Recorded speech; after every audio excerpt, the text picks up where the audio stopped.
Hello guys, welcome back to my channel Ofure Center, building a happy home together. How you all doing? Compliment of the season. How you guys doing? I hope you all are doing well. Okay guys, yes, it's been a while. Just your girls has been with a lot. She has a lot in her hand, so that's why I haven't done any video. And in this video today, I'm just going to quickly um conclude our case study and our study, the story of Queen Vahsti and Queen Esther, their experiences. And we were done with them. Then we did the Memocans. We talk about the Memocans, who are the Memocans in our lives, and we also did a short prayer about the Memocans in our lives. So the concluding part of it is going to be about the lessons that we all need to learn from this case study of Queen Vahsti, Queen Esther, and King Ahasuerus. So guys, sit back and let's do this together as we learn the lessons and also learn from their experiences. So guys,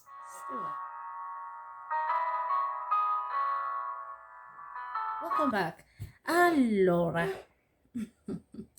so far so good. You have watched all the 4 videos I have uploaded, and you see those videos are very long. So I know you might feel bored when you see it, but I want to encourage you that even as the videos are long, that they are so interesting to watch. They are so interesting to watch. I was so blessed and I was so excited, and I return all the glory to God when one of my mummies, one of my big sister, one of my lovely and sweetheart called me, and she was telling me, oh, I love that message, it was powerful. I was so excited.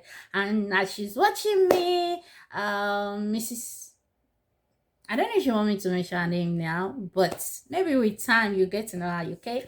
I don't know if you want me to mention her name now, but very soon I'm going to be also make sure you subscribe to our channel.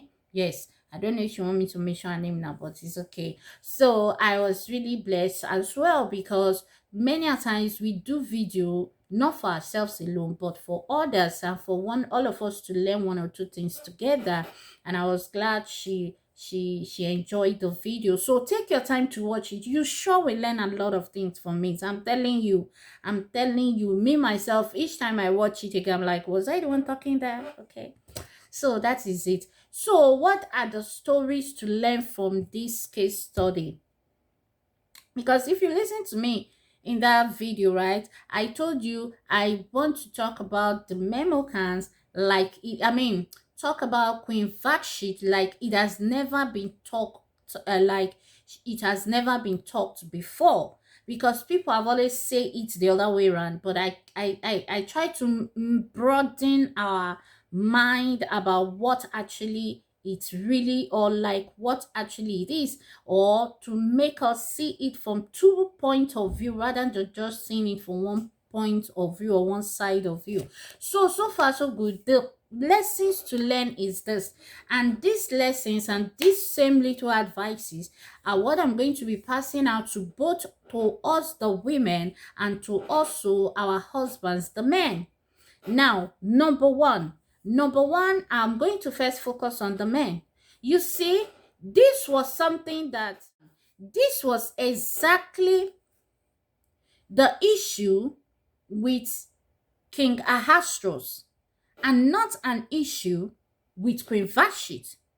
But because it happened between him and Queen Vahsti, as at that time, nobody take time to look into it and see the wrong side of the king. But perhaps because he was the king.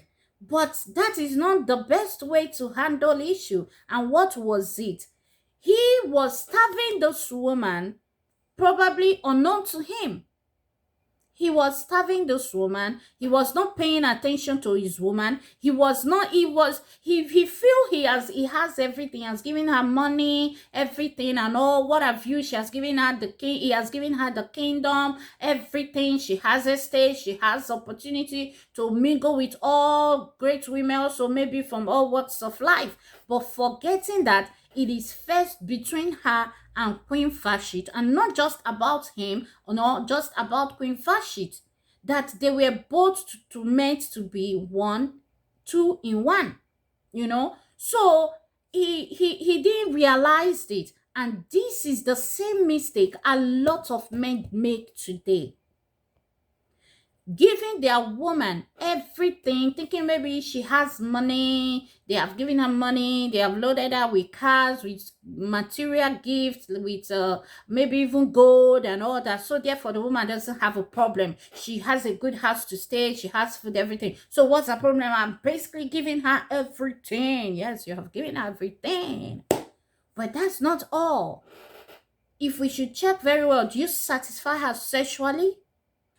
Do you kudo her when she's lonely and she needs you to kudo her? Are you there to kudo her? When she is down, she needs someone to talk to, like her own personal person. Because you're supposed to be her best friend, not just husband or figurehead. No. Or just because even ordinary helper can give her those things you just mentioned. But you are a husband, you are just giving her material things. Being a husband is more than that. It's not only to give your wife a material things. So men know that in these areas that you are lacking. And we also noticed that she never had a child. He never mentioned of any child. Meaning the king was not seeing those aspects as well. But we are women, we notice these things. We feel it. We feel them all. So it is a good thing as a man, if you're watching this video, try to settle down. Ask yourself the question, is my wife really enjoying me in this marriage? In this marriage, is my wife comfortable? Is she happy? Is she proud of me as a husband in every aspect? Ask yourself that question. Because perhaps if King Ahasuerus had settled down to ask himself this question, he would have found the answers and he wouldn't have needed the Memochans to come give him counsel on how to deal or treat his wife.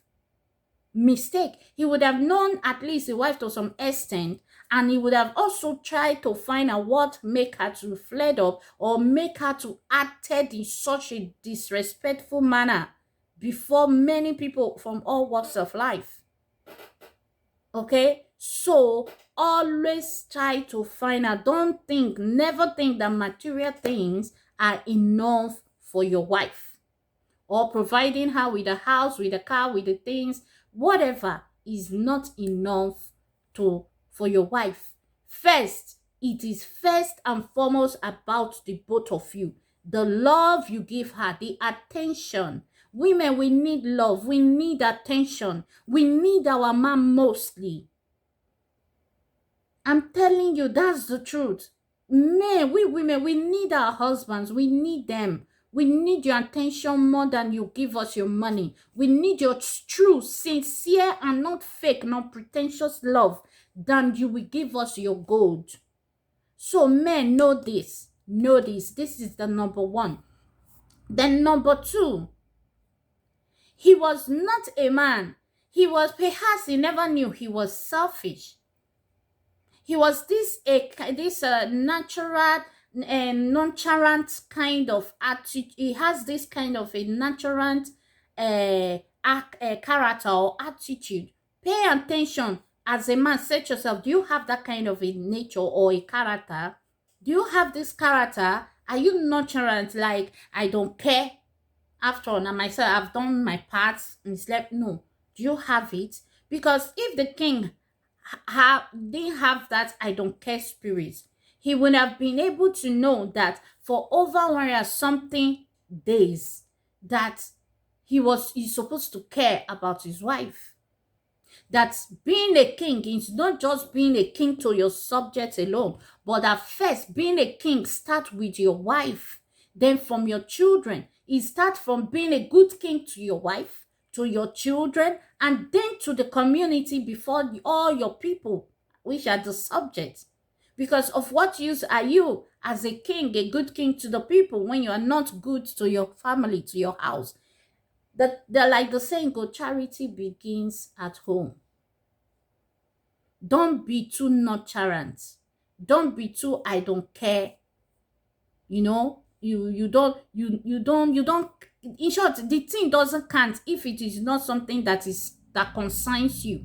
If it's not something that is about you, you don't care. You don't care. It not touch you. It should touch you, please. Men, drop your I don't care character sometimes. And most men have this character. At the end of the day, some don't even pay attention to their children. They don't know their children's school. They don't even know their children's teacher. Exception of few men. When it comes to school, their children's school things, activities, they don't, or social life, they are not interested. They are not aware. They believe that it is just the woman, woman, woman, woman. And you see many women shouting, my husband is not paying attention. And you think your children, they are happy. They are not. They are not. And this is a mistake that men make most of the time. And they find it out very late. Maybe when they are old and their children, they have gone, they'll be like, Daddy, you have never been there. And you will be like, are you serious? When I pay all your school fees and this? Yes, did he tell you that you've never been there for me? It has always been mommy. Because why? You never gave them your attention.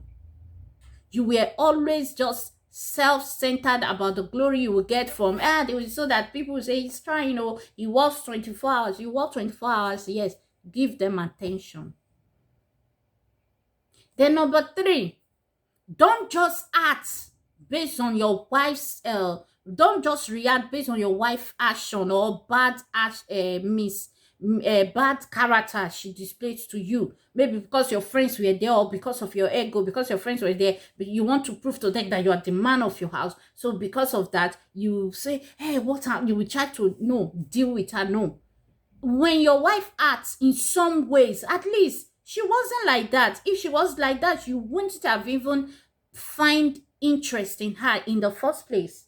So for the fact that she suddenly acts that way, she tells you something, that something is not right, and try to find out what is not right rather than jumping to conclusion on how best you can deal with her and make her suffer.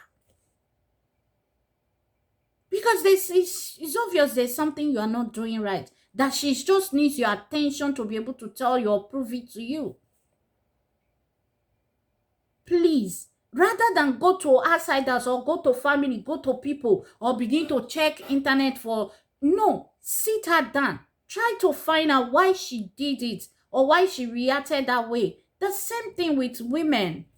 Don't just conclude as a man and deal with your wife based on maybe the way she flared up or the way she was so angry. She might really not have done that because she wants to do it. Or she might just have done it just to gain your attention, because she loves you, because she cares.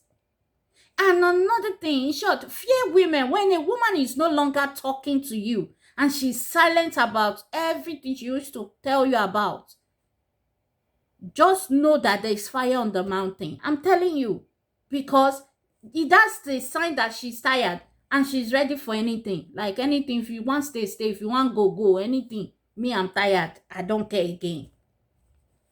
So be careful, because you cannot be complete as a husband if your wife is no longer there. She's no longer interested in you, or she's not happy with the relationship you both are having. So check deep down yourself. And 2 and 3, not a 4, sorry. Is it 4 or 3? Not everybody you listen to, not every advice you take. All the advice they gave the king, it was what he acted upon. He never settled down to think for himself. And that makes him a bad king. When people give you advice in regarding your wife, especially in negative advice, settle down to think very well. Cross-check it very well. As you think about it. Think it in a way like, if they do it to my sister, will I be happy? If they do it to my daughter, will I be happy? If you know you will not be happy if such thing action is taken against your daughter or your wife, then don't do it. Or put yourself in her shoes. Then you take your decision. Because being whoever you are come with a lot of responsibility. And capitalizing on her action to judge other women is also very wrong. That was on the action of Queen Vahsti to judge every other woman and put a law that is so evil, rather than try to look for a way they can make their women not to act in such way again, in a very positive way that will portray them well and portray the women well. No, they portray themselves as, like, because now they were all cabinet of men. It shows that they were all self-centered. They never really care about the woman.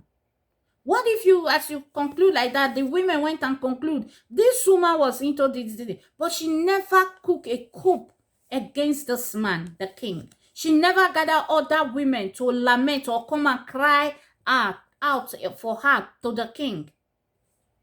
She never voiced her the neglect she was neglected by the king.